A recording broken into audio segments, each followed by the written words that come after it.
आज जो मैं आपसे बातचीत करना चाहती हूँ, ये बातचीत हो सकती तो मैं टाल देती, लेकिन नहीं हो सकता। इसकी बातचीत करनी होगी, उसके बगैर होगा नहीं। इसलिए मुझे क्षमा करें कि इसकी बातचीत मैं आपसे कर रही हूँ। मैं चाहती हूँ कि आप इससे परिचित हो जाए। इसे हम आधि दैविक और आधि भौतिक इस दो नामों से जानते हैं। अब इसके लिए कोई उर्दू में शब्द नहीं है क्योंकि इस पर इस्तेमाल नहीं हुआ, लेकिन हम ये कह सकते हैं कि आधि दैविक वो है जिसे हम राइट साइडेड कहते हैं।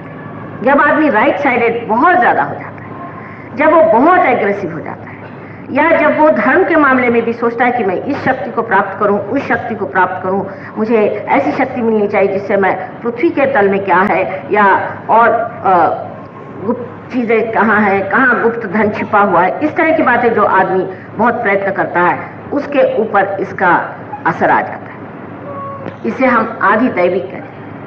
ये राइट साइड में होती है, जो कि पिंगला नाड़ी से परे, जो हमारे अंदर जगह बनी हुई उस जगह में होती है। इसे सुप्रा कॉन्शियस एरिया कहते हैं। ये सुप्रा कॉन्शियस एरिया जो है हम सबके अंदर बसा है।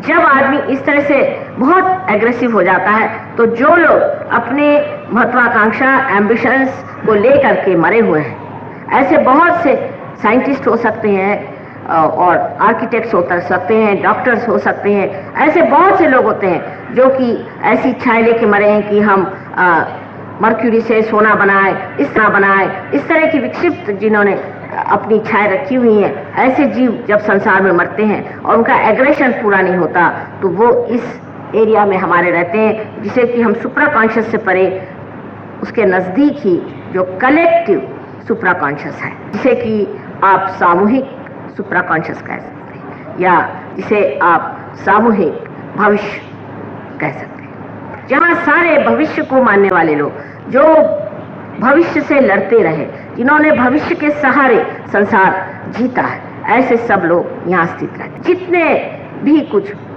ऐसे प्राणी थे, जितने भी कुछ ऐसे पक्षी थे, जितने भी कुछ इस तरह के जंगल थे, या इस तरह के आप कहिए पत्ते थे, फूल थे, जो कि दूसरों पे एग्रेशन करते थे, दूसरों पे आक्रमण करते थे, ऐसे सारे के सारे इस जगह स्थित है, सारे हमारे अंदर स्थित है।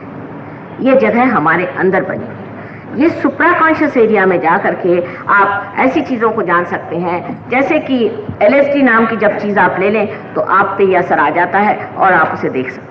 नानाविध आपको रंग दिखाई देंगे, ये सब सुप्रा कॉन्शियस है। बहुत से लोगों को एकदम से कहीं क्रॉस दिखाई दे देता है, कहीं किसी को प्रकाश दिखाई दे देता है, कहीं कुछ इस तरह की चीज़ दिखाई देना माने आप वहाँ नहीं।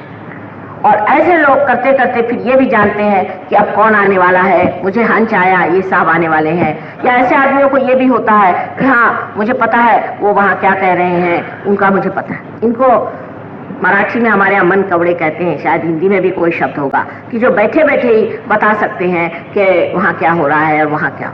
अब इसके जानने से परमात्मा को जाना कैसे जाएगा? परमात्मा का स्थान तो यहाँ पर सुपर कॉन्शियस, यहाँ पर हमें जाने का है, और हम राइट साइड में चले जाते हैं और सोचते हैं कि हमें बहुत कुछ सब आ गया। इस मामले में कुछ तांत्रिक होते हैं जो राइट साइडेड होते हैं। जैसे आप उनके पास जाएंगे तो वो आपको बता देंगे कि आप कौन सी नौकरी के लिए आए हैं, जो आपका फ्यूचर, जो आपके दिमाग में सारा फ्यूचर बता देंगे। लेकिन दूसरी जो साइड है वो इससे भी डेंजरस है। राइट साइड तो है क्योंकि उससे हिटलर जैसा आदमी हुआ और उसको ऐसे लोगों ने मदद की कि जो बहुत एम्बिशियस थे वो उनके मदद में आए, उन्होंने इन लोगों को पकड़ लिया और इनकी बुद्धि पर ऐसा जाल डाल दिया कि ये देख नहीं पाए कि ये इंसान है और हम भी इंसान हैं। इनको गैस चैम्बर में मारने से क्या हम बच सकते हैं? ये भी तो हमारा एक हिस्सा है। लेकिन वो ऐसा कुछ जाल उस वक्त फैल गया, ये जो जिसे कहना चाहिए मृत जो लोग हैं, जो मरे हुए ऐसे बड़े बड़े एम्बिशियस लोग हैं, उन सब ने उस वक्त मदद की। और ऐसे लोग ने आज भी हर जगह अपने अपने केंद्र खोले। जैसे कि बड़े बड़े कोई डॉक्टर्स मर गए जिन्होंने कुछ उनकी डिस्कवरी रह गई। जैसे लंदन में एक लेट डॉक्टर लैंड की एक इंस्टीट्यूशन है, वो मर गए, स्वयं नहीं है, उनका इंस्टीट्यूशन उनके बाद बना। वजह ये बिल्कुल वो साफ बता देते, झूठ नहीं बोलते। अपने देश में ये है कि साफ नहीं बताते। उन्होंने कहा कि जब ये मर गए उसके बाद एक कोई सोल्जर था जो कि वियतनाम में या कहीं पर लड़ रहा था, उसके ऊपर ये छा गए और उससे कहा कि मैं तुम्हारे अंदर घुस रहा हूँ, तुम जा करके मेरे लड़के से ये बात बताओ कि मैं तुम्हारे अंदर आ गया हूँ, और ऐसे बहुत से लोग हैं डॉक्टर्स वगैरह जो इसमें मदद करेंगे, और एक ऐसा तुम इंस्टीट्यूशन खोलो। तो ये वहाँ से भाग करके लंदन गए। लंदन में जा करके उनसे बताया कि आपके पिताजी मेरे अंदर आ गए। उसने कहा मैं कैसे विश्वास करूँ, कल मैं आपको कुछ सीक्रेट्स बताता हूँ। उन्होंने मुझे बताया कि आपके इस फलाने जगह में आप खोदिए तो वहाँ धन रखा, और उन्होंने मुझे ये बताया कि आपसे जो जो गुप्त बातें की थी वो उन्होंने मुझे बताई, मैं आपको बताती। जब उन्होंने ये बातें उनको बताई तो वो हैरान हो गए। उन्होंने कहा अच्छा चलो ऐसा शुरू।